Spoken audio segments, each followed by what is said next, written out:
But we do start this morning with breaking news. The Reverend Jesse Jackson has died at the age of 84. In a statement, his family says Jackson died peacefully Tuesday morning, surrounded by family. The civil rights leader was hospitalized in November with a condition called progressive supranuclear palsy. Jackson spent his life pursuing civil rights for underappreciated groups, both here in the U.S., where he was a pivotal figure, marching alongside Dr. King, and abroad. Jackson is survived by his 5 children, with his wife of more than 60 years and another daughter. Again, the Reverend Jesse Jackson, 84 years old. And on that somber note, we do start this morning by saying good morning, Kentuckiana. I'm Jim Stratman. Thanks for joining us on WHAS11 and on our WHAS11 streaming channels. A very similar sight to yesterday, Matt, as we took a look across the river from Jeffersonville. That fog still descending upon us. That's right, especially right here near Louisville. You'll notice on our visibility map here, most of Kentuckiana staying away from that intense fog, but a handful of us just here near Floyd County, Jefferson County, we're tracking still the arrival of some of those foggy conditions. Most of that gathered near Jeffersonville at the moment. So here's a view of downtown. If you look through the clouds enough, you can still see the skyline. Yesterday, we could not even see the skyline, so not as intense as yesterday, but still use some caution before you get your day started if you're making your way closer into downtown Louisville. This fog is still going to be around through at least the rest of the morning time. So this view brought to us by U of L Health and First Savings Bank. Those temperatures still continuing into the 30s right now across Jefferson County, into the mid-30s there near Bedford, 36 Seymour, 30 Shepherdsville, 38 near Mumfordville. Satellite and radar continuing to bring in steady cloudy conditions. You'll notice this inflow of clouds still just traveling in from the west. We're still going to remain under a cloudy pattern for the remainder of our Tuesday, and honestly, through the rest of the week. It's still expected to be fairly cloudy as we track an incoming system. It's going to bring some chances for some storms by Thursday. So we've got an overcast day ahead for us. Temperatures will be reaching at least the 60s through the afternoon, staying dry and quiet as we head into Wednesday morning. We're tracking some scattered showers that will be developing for our Wednesday morning and Wednesday afternoon. We'll continue keeping you updated with those weather details. Here's your bus stop forecast. Partly cloudy skies on your way to school, 40s for temperatures.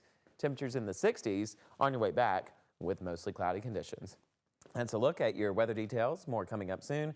Update on traffic this morning. We do have an accident in Elizabethtown. This is on I-65 near exit 1 on the Bluegrass Parkway. Keep that spot in mind this morning. If that is part of your commute, that is going to be a slow spot. Once again, the Bluegrass Parkway before exit 1 on I-65. Jim? That's right, Matt. Let's go ahead and talk a little bit more about that. We do have some more details on this crash, including these pictures from the crash site along the Bluegrass Parkway at mile marker 7. We know that it is shut down in both directions after that crash. KSP saying the eastbound and westbound lanes still blocked this morning and will be blocked for probably at least another hour. So make sure you find an alternative route if you're going that way. KSP says that Monday night, 2 tractor trailers were driving east when the driver of the first tractor trailer tried an illegal U-turn using an emergency turnaround. The second tractor trailer tried to avoid the first but crashed into it. One of the semi-trucks caught fire and was destroyed, while the second overturned in the westbound lanes of the Bluegrass Parkway.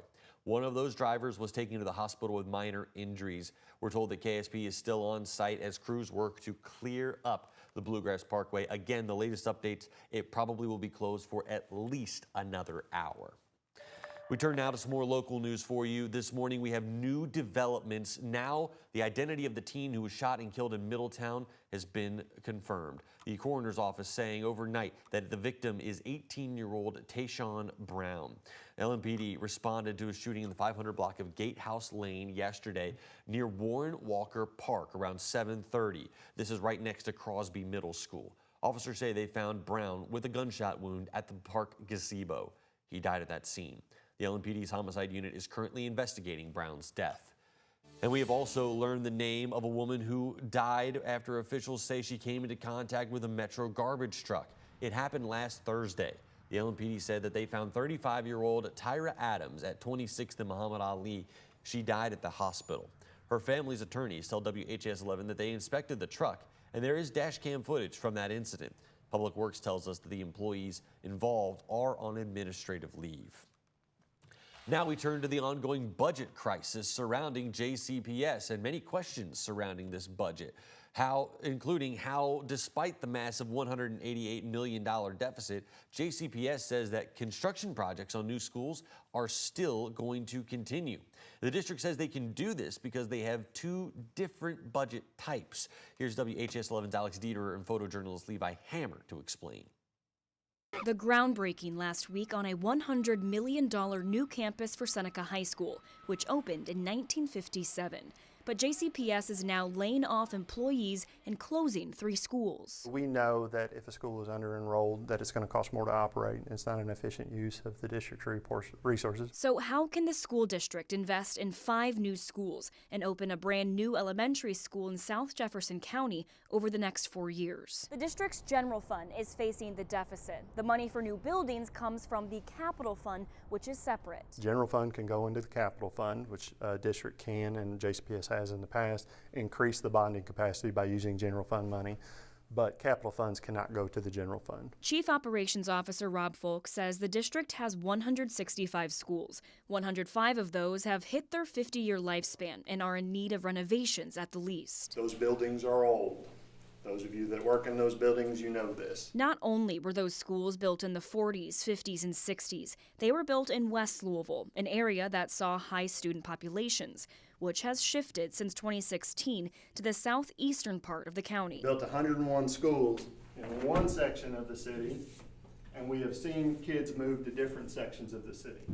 So the essential answer to that basically centers in, we need some schools in places where students are, not necessarily where we have had them traditionally. And that doesn't necessarily mean that we suddenly have to close a bunch of schools. King Elementary, Zachary Taylor Elementary, and Liberty High School are closing at the end of the school year. Well, obviously we want a neighborhood school that makes sense where it's at, where we can lower transportation costs, lower the efficiency costs of the building. So we know that we then need to build buildings that are closer to where our students are living. Bringing schools to where the students are, as the district faces a slight decline in population. Alex Dieterer, WHAS 11 on your side. The Facilities Committee will settle on a list of upcoming projects soon that will use the capital funds that have already been set aside. They'll then present that to the school board and the Kentucky Department of Education for a vote. We turn now to Frankfort, where we're tracking a couple of bills aimed at preventing vaping in Kentucky. Senate Bill 74 and House Bill 187 would each require millions of dollars from the settlement with e-cigarette company Juul to go towards education programs for kids. These could be initiatives inside schools explaining the risk of teen vaping to kids. The lawmakers say that this will try to provide some protection for students. It is extremely important that we get those vapes out of the hands of kids, and we have to invest in them and we have to protect them. And I think this is a bill that provides that protection. The Campaign for Tobacco-Free Kids reports that 1 in 5 Kentucky high school students does vape, and if this bill passes, it would create a vaping settlement trust fund. Both measures are awaiting a committee hearing in Frankfort. This morning, a judge declared a mistrial in the wrongful firing suit against the Louisville Urban League. Well, in this case, since the jury has not been able to reach a verdict, it is a hung jury, and the court declares it a mistrial. After a week of testimony and 4.5 hours of jury deliberations, the split right down the middle at 6-6. 9 of 12 jurors are needed to agree on a verdict in a civil case. Kushkumi Price sued the Urban League after it fired her 4 months into her job. The Urban League says that they fired Price over poor leadership and communication, while Price's lawyer, Tom Coffey, says the termination was retaliation for raising issues about alleged financial mismanagement. Well, I mean, as I said, I've had hung juries before, and I just try them again. Right now, as I said, I've got a great client. I got a strong client. Kish is a fighter. He's got a strong backbone. We never got into this thinking this was going to be easy. The board was completely justified in the way in which they handled Dr. Price's termination, and we stand by that 100%.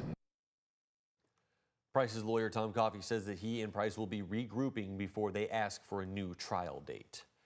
Matt, let's turn our attention now to the world of weather. A very similar, eerie kind of sight to what we saw yesterday. That's right, Jim. Not quite as foggy as we were yesterday. You'll notice you can see a little bit of the skyline there Yesterday, that was not visible, but we're continuing to track some of these foggy conditions for this morning. We're going to have all those details about that forecast, including a look at our weather impact alert evening for Thursday. Those details coming up soon.